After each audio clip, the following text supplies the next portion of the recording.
Well, good afternoon and welcome to the Internet Business Blueprint podcast, simulcast on Ustream at www.jamesholmestv. jamesholmes.tv, www.jamesholmes.tv. And the podcast channel is at www.jamesholmesradio.com. This program is dedicated to home-based business professionals working in direct sales, network marketing, affiliate marketing, and information product marketing. We're here every weekday, Monday through Friday. Our regular scheduled time is 11 o'clock a.m. Eastern Standard Time, and you can find us here every weekday. About 30 minutes, a fast-paced, typically program. And we happen to be going through a series right now on the 11 Forgotten Laws. These are a series of lessons that are based on a program that I've been studying over the last few weeks, which is the 11 Forgotten Laws program by Bob Proctor and Mary Morrissey. And if you want to know more about that program, in fact, there is a link on my blog where you can actually pick up the package for immediate download at about a 65% discount off of the normal price of the course. And you can find that at www.askjamesholmes.com. You'll see a number of blog posts in recent days that relate to the laws. And at the end of each of those posts, I've got a link there for the special discount on the course itself. Now, Bob Proctor and Mary Morrissey based their work largely on the work of Raymond Hollywell. And Raymond Hollywell is a new author to me. And I'll tell you, what I've gained from studying this course has been tremendous. A lot of these principles, I've put them into place in my life over time. But I got to tell you that it's really been elevated, and my understanding has been deepened as we look beyond what is so popular in the law of attraction and really look at what surrounds it and what really are the components that allow you to truly participate in creating a really dynamic life and experiencing the results you're looking for in life.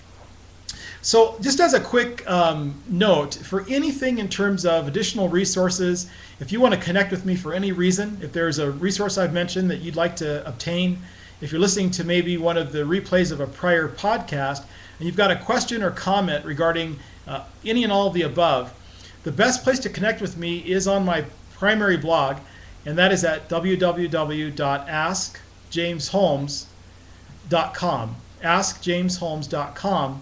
From there, you also can book a complimentary consultation with me. I offer a 30-minute consultation.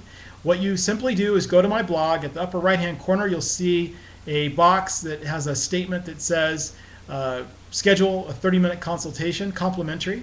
And if you click on the button that says book now, it'll take you to my digital calendar, and you just pick a time slot that fits you and enter your name, email address, and phone number, and then I will call you at the appointed time, and we'll spend 30 minutes together talking about where you're at in your business, what, if any, gaps you want to cover and fill, and just a clear understanding of what it is you're looking to accomplish, and then whatever I can do to help you, I'm here to do that. That is my major purpose. So let me give you a quick recap of what we've talked about so far in this series. Then what I would do is I would encourage you to go back and listen to each of the prior lessons if you haven't already done that. But let me just, for those that haven't had the benefit of those prior lessons, let me just share with you what we've been talking about. So the first one was the law of thinking. And the basic idea behind that is that thoughts become things.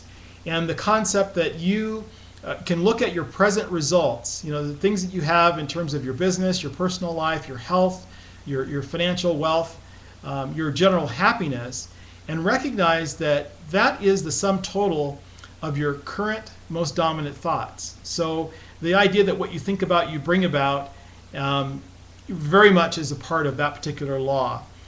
The second law is the law of supply. And the concept there is that there is an infinite supply of everything that's needed already in existence for you to accomplish anything you set out to accomplish.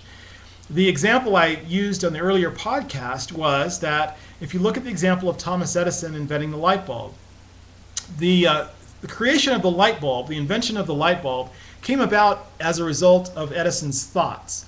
The supply, the raw materials that were needed, the pieces that he needed to bring into his sense of reality towards that particular project, to bring that creation or invention into physical reality, already existed. It wasn't, Edison's challenge wasn't that there wasn't a supply out there of the materials he needed. It was just knowing what those materials were and attracting those to his project. And so the idea of the law of supply, that, let me relate this to your business. If you're in network marketing and you're trying to recruit to your team, if you're in direct sales and you're looking for more customers, if you're an information product marketer and you're looking for resources to create a product that you're going to put out into the marketplace, there is no scarcity whatsoever of prospects that are qualified, that are desiring of an opportunity like you're presenting, or of customers to buy your products, or of information for you to gather for your product. There is no scarcity. It does not exist. We live in an abundant universe, and your job really is to just simply be in a position to hold very clearly what you're seeking to attract, and attract what you need to you. Number 3 is, of course, in and of itself, the law of attraction. And the idea behind the law of attraction is really identifying what it is that you really want, to take the time through contemplative thought. So it can be through prayer, or it can be through meditation, and asking for what it is that you want. Be very clear, hold a very clear image in your mind about what it is that you want. And then the third step is expecting to get it, having the expectation in an abundant world that we live in, an abundant universe, that you're going to be able to attract to yourself the people, the resources, the opportunities that are required for you to be able to manifest what it is that you're seeking to create in your life. Number 4 is the law of receiving. And the interesting thing about the law of receiving is it really begins with with your giving. Giving of your financial resources. And the example I used earlier was the idea of tithing, and how much power there is behind tithing from your financial resources, and how it comes back to you multiplied. And that's happened to me in my own life time and time again.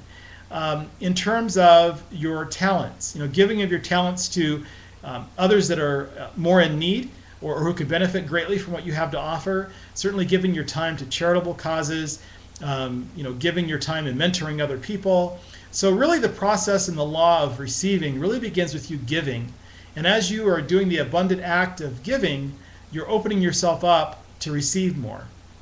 And that's the power behind that particular law.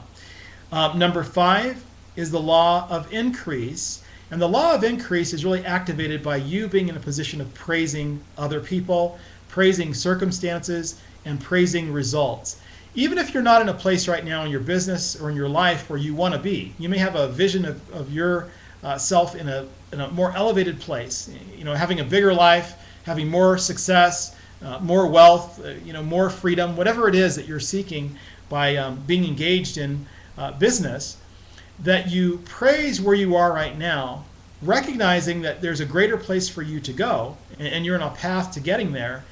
But by showing the gratitude through praising where you're at now, you're going to expand your ability. You're going to create more capacity for you to receive what it is you're seeking to create.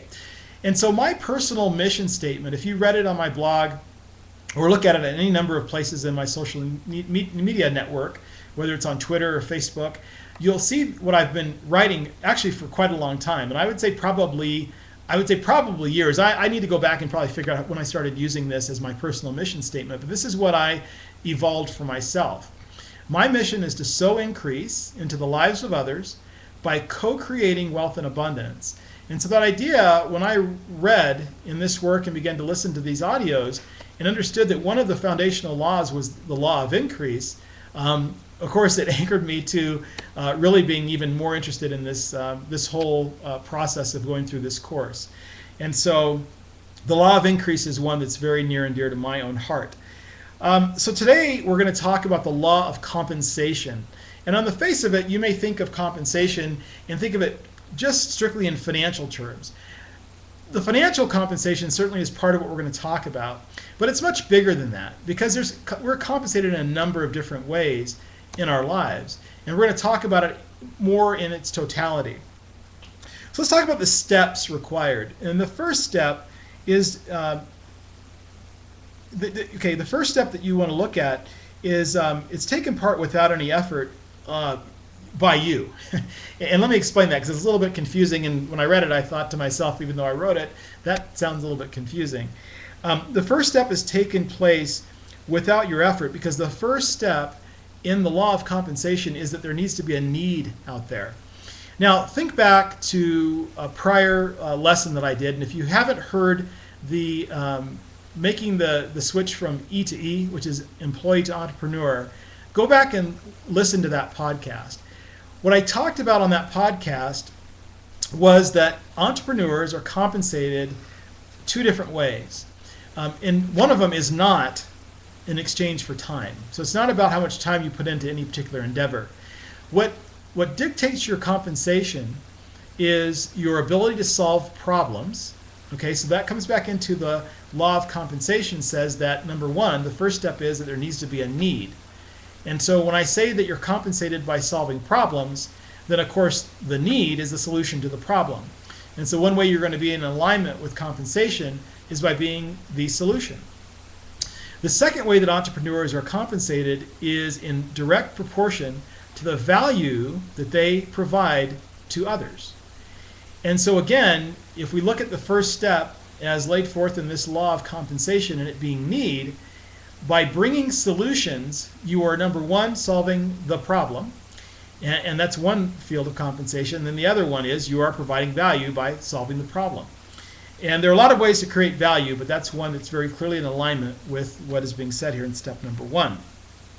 The second step is your ability to fulfill that need. Okay, so we think about number one, that there is a need, and then number two, that you have the ability, you've got the skills, you've got the opportunity, the company, the resources, the leadership, the training, etc., to fill that need. So number one is that there be a need. Number two, that you are in a position to fill the need. And then the third thing is that, gets back to the whole principle of the compensation itself, that your reward is in proportion to the problem that you solved or the value you created. And so that's the three steps that you look at as you begin to activate this law of compensation. Now let me ask you a question, and that is this. And I want you to really think about this, and I want you to commit your answer to paper. That is, are you satisfied with what you're getting? And are you getting your fair return for the efforts that you're putting out? Okay? So number one, are you satisfied with what you're getting? And go back to the very beginning of this lesson, and I said that your current results are a direct measurement of your present and current most dominant thoughts. And so if you look at your results and you're looking at what you're getting, is it satisfying to you? And if the answer is no, then the solution is to go back to lesson number one in this series, which is the law of thinking, and really understand how your thinking impacts the reality of where you're at in your life and the results you're getting in your life. And the second piece of it, are you getting a fair return for your efforts? And so if you said to me today, James, I am doing, I follow these lessons along and I'm doing exactly what it is that are being taught in these lessons, and I still don't think I'm getting what it is that I deserve. And so then my challenge back to you then is that to make sure that you've got clarity in what you are holding as an image of both yourself, especially yourself, and also what it is that you're seeking to create. Now, holding a great image of yourself is a real key, and having a very clear idea of what it is that you want is another real key. The third piece of the puzzle, though, is putting action behind it. So are you on the pathway to learning what you need to learn, becoming what you need to become, to create the capacity for you to accept what it is that you're seeking to have in your life? And so if you're not getting your fair share, if that's how you feel, or you're not seeing the results yet, then I want you to go back and critically analyze where you're at in the process and make sure you're not leaving any parts of the equation out. That you're being very clear, you're holding a very clear idea of what you want in your mind, that you've taken the action steps to create a vision board or some other visual daily reminder, whether it's affirmations, photographs, whatever it is that you need to be the trigger that reminds you every single day on the path that you're on and also to anchor your belief in your expectation that you're going to actually receive what it is you're seeking, which is very critical. So by working with the law, you can lift yourself to a place where you truly belong. So if you get in alignment with the law, and you're putting into place, the law of thinking, understanding the law of supply, that it's limitless, that you recognize the law of attraction so that you're drawing into yourself the people, the resources, and the opportunities that you need, and that you are giving of yourself so that you are in alignment with activating the law of receiving, and then ultimately that you're out there praising, looking at every situation, looking for the good side of the coin, seeing the glass as being half full, and whether it's actually audibly verbalizing or internally praising everything that's around you, every circumstance, every person, every opportunity. Get into alignment with all those steps that are in this formula and work with the law. So do not focus on the getting, which is really important as well. Again, going back to the law of increase, focus on the giving, focus on your thought process, focus on the image you're holding, focus on adding value, focus on solving problems, and the getting will happen as a natural course of the law itself. So let me ask you another question, and that is, what image are you holding of yourself?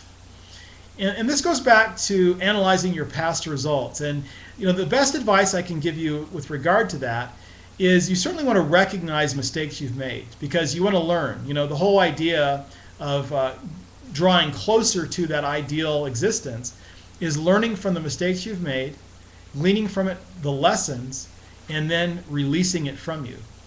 One of the kind of a catchy phrase that I use sometimes is you cannot land on the runway that's behind you. And that is so true. You've got to continue moving forward. But you can certainly learn from past experiences. But you want to use those experiences to just recognize that you are a better, stronger, smarter person, and not allow them to be an anchor. In no way do you want your past to be an anchor. And so the idea is that you want to hold an image of yourself that is appropriate for who you are. And I don't care necessarily, I care, but what I'm going to say to you is not dependent upon your personal, religious beliefs. It's not dependent upon if you are a Christian and you believe in the Western style of Christian faith, or if you believe in Eastern philosophies, or if you believe in other universal philosophies. As it relates to these laws, it really doesn't matter, because I think you'll find that interwoven in every religion that I've ever been exposed to, or people that I know that practice, that these principles exist in all of them, including Christianity, which is what my particular faith is. What you want to do is recognize that we are, as human beings, that I believe, that we are spiritual beings having a human experience. Okay? Spiritual beings having a physical body and a human experience. And that, as such, we are the highest form of creation on this planet. And if you think about it, there's not another form of creation that has the power of creative thought the way we do. If you look back through the history of animals, for instance, if I went back, I'm certain 100 years or more, or hundreds of years, and looked at the horse, which happens to be one of my personal passions. I've owned 3 or 4 horses in my lifetime in the last probably decade and a half. And if I went back a couple hundred years, there may be advances in breeding, which is tied back to human beings. There may be differences in terms of the environment and nutrition and those types of things. But I'm not going to find a horse that had a creative thought and invented a single thing. And you look at animals that are animals of behavior, which a horse is. Dogs are animals of behavior. They are formed by their environment and by the training that they receive. They're not going out and sitting down one day and contemplating a better way to create a dog leash and participating in the creation of that dog leash. That sounds kind of silly, but my point to you is that we are the highest form of creation, and we are endowed with a God-given attribute, which is the attribute of creative thought. And if you think that God created you and gave you that attribute of creative thought because he meant for you to be living in scarcity and struggle, then I've got to tell you that it's just that things are just screwed up in terms of the way you view the world. It doesn't mean you don't go through difficult times. We all do. I have, you know. I mean, that doesn't change our journey. But what I'm saying to you is that the way that you view that journey and the results you're going to get going forward. So we start with today as being a brand new moment that you're going to, if you haven't already done so, you're going to release yourself from your past, and you're going to seek to be an active participant using creative thought to evolve the rest of your life. You realize that you have got more power and you belong in a much more elevated place than you may be currently living. Now, if you're living an extraordinarily successful life, and I know I've got followers on my blog because of the comments I've received, or people that listen to this podcast or watch this video cast that are very, very successful. They've been successful in business. They've got beautiful, happy families. They feel very empowered. And to you, I say, my hat is off, because you've obviously mastered many or all of these laws. And my only thought to you would be to continue doing what you're doing and add the additional step of teaching others so that you're sowing increase into other people. And many of you I know already are doing that, and it's part of the reason why you're so successful. We are not made for poverty and struggle. And what do we need to do then to change if we're experiencing struggle? It's change your mind. You change your mindset. Change your thoughts. It starts with thoughts here, going back again to the very beginning of our time together. So let me give you some actions. I want to give you 6 specific actions that you can take. Because again, the whole idea of these lessons is for you to have something that's actionable at the end that you can apply to your business and apply to your life. This is a business-based broadcast, and these concepts that I'm giving you really are life concepts, but they can apply very directly to your business and what you're going to be creating in your business. So the first step in these 6 actions that I have for you today, number 1 is decide what you want. Be very clear and commit it to paper. Be very clear on what you want. Step number 2 is to master your thoughts. So once you have this idea, this image of what it is you want to create in all aspects of your life, you want to master your thoughts around that. And what you want to do is literally push away any thoughts of scarcity, any lack of belief in your ability to attract what you need to accomplish what it is you're setting out to accomplish. You can control your thought process in such a way that is so powerful that the things you think about every day are things that are serving you and feeding what it is that you're looking to create. It doesn't mean you walk around like a Pollyanna with rose-colored glasses and you don't recognize that in the world there may be external forces that are challenges, or maybe there are things that you're facing that are very real situations you have to address. That may all be true, but what you certainly want to do is not allow that to be your dominant, most prevailing thought. You want to focus on abundance, focus on what it is you're seeking to create, and focus on evolving yourself as a person to create greater capacity to receive the abundance that you're seeking to create. Number 3, you want to focus on abundance itself. So you want to have your mindset focused on abundance. So as you look at things, you're thinking of them abundantly. You're looking for opportunities to recognize prosperity and abundance in everything that you come across, the smallest and simplest things.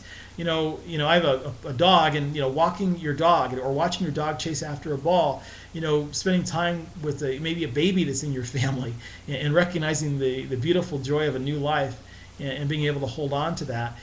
You want to look towards your situation and think about and give praise to and lift up people that are going to impact your business, prospects you have, team members that are in your business, customers of your business, associates you work with, vendors who provide you with resources or products or services. You want to be always in the mindset of abundance, in that you're praising what is around you and sowing increases into everyone that you come into contact with.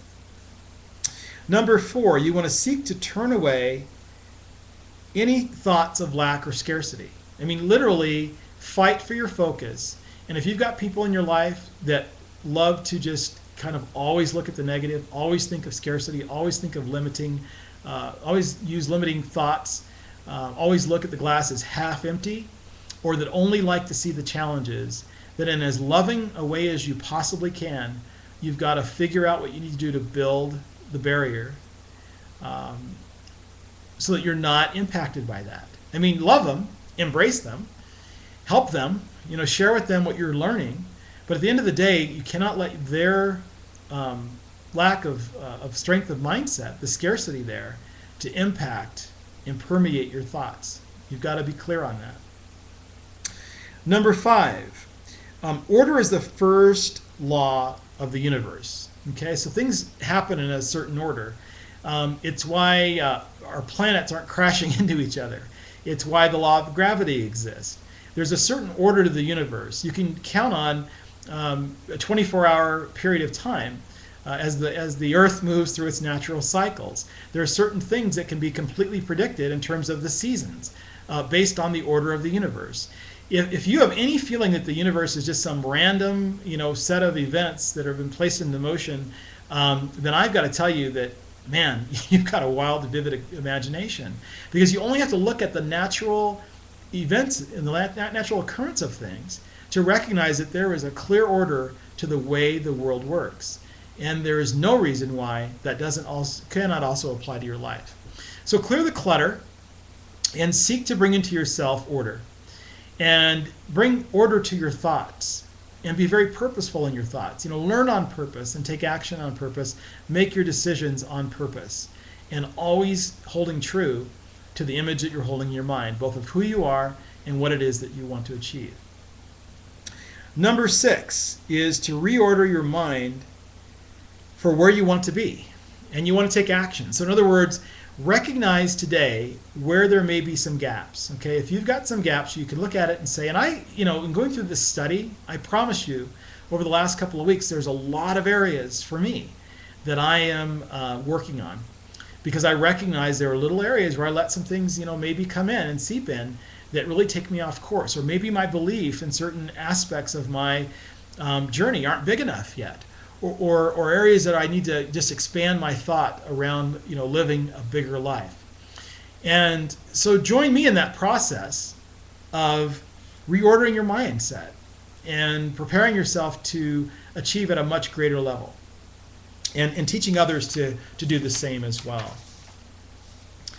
I want to give you a biblical principle that is, whatever you sow, that also you shall reap. And if you think of a farmer, working his fields, he's not going to sow seeds of weeds and thickets. He's going to sow seeds of whatever it is he's going to plant and grow. And when a farmer drops corn seed, he's not expecting to have peaches grow. His expectation is he's going to reap whatever seeds he sowed. And it is the same, it's exactly the same for your day-to-day walk in developing the success you're seeking to develop in your business. Learn how to think constructively of all events, all the people that are in your life, the circumstances, situations, experiences. Always seek to find the constructive lesson and what is positive in what you're experiencing. There's a simple little formula that's talked about in this training. It's RHW. R equals results, H equals health, W equals wealth. So what you want to do is focus on these 3 aspects of life. Don't speak of hard times, scarcity, lack of money, challenging health, or other circumstances. What you sow, you're going to reap. And so you want to, once again, walk about your day with a mind focused on prosperity and sowing praise or increase into all of your circumstances. You can find something good in every situation.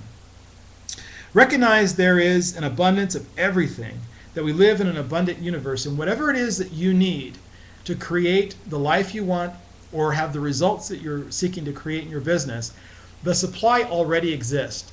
Whoever you need for your business in terms of prospects, they're already out there. They've already been born. And so they exist in the world, and they exist in abundance. There's no scarcity. So what your job is to match your message to that market and draw that into yourself. Create an image of the life you want in all areas of your life, commit it to paper, create the triggers so you can focus on that day to day, and then draw into yourself through the law of attraction the people, circumstances, events, and resources to make it a reality for yourself.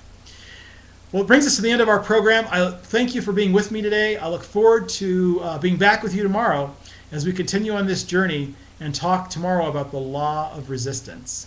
Until then, this is James Holmes saying have a blessed day. Thank you for being with me.